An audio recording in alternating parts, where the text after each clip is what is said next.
over there, at least for some of the players he highlighted, Cade Cunningham, Killian Hayes, Jaden Ivy. I want to start with Jaden Ivy because that's probably the biggest discussion here. Yeah. Just from being around the team, how has he handled this whole thing? Because nothing's official yet.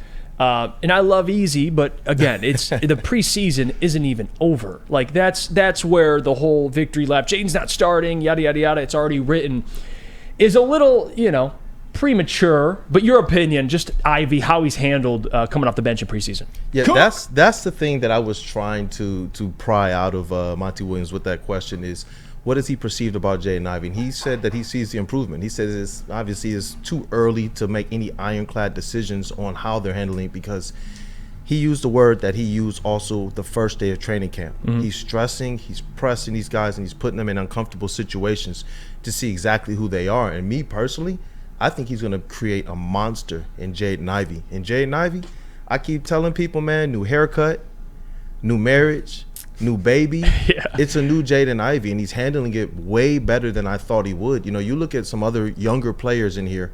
I'm not even going to name the name. There are some other young players across the NBA who they couldn't even accept their locker being changed. Mm.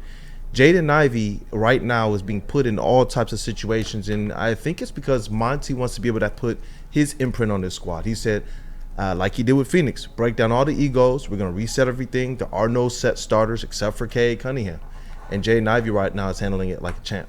And at least for Assa, because I want to ask you about his defensive potential, because it's crazy to think that Assa, as a rookie, you cannot take him out of the starting lineup because of what he can do defensively. That's already written. Like, he's going to guard the opponent's best offensive player. I mean, me, Sean, and Troy talked about it from half court. Like, his ability and his maturity, too, at his age already, he's a player that I think intrigues me because it's not just that he's a great defender, Brandon. He does so much more. His playmaking ability. He makes an effect. The shooting is one thing, and I get it. You eventually want to see him be at least a respectable three-point shooter, but just that's what his eventual goal, play next to Cade Cunningham. But, man, what he can do with the basketball as a forward, he's turning in, and this is kind of the future of the NBA, is just positionless basketball. Like, he's a forward, but he's got guard qualities with him. It's crazy for Assa. Yeah, you know what? I'm so glad that you started with the defense, but then you turned the attention towards what he can do on offense. Because the one way that you reduce his ability or inability right now to potentially shoot at a high clip is to put the ball in his hands and let him do what he does best, and that's play make. You heard in one of those clips that he said that Monty is testing Cade Cunningham in some off-guard reps. If you look throughout the first two preseason games, one of the things that I thought was brilliant was they had Assa Thompson bringing the ball up sometimes as well.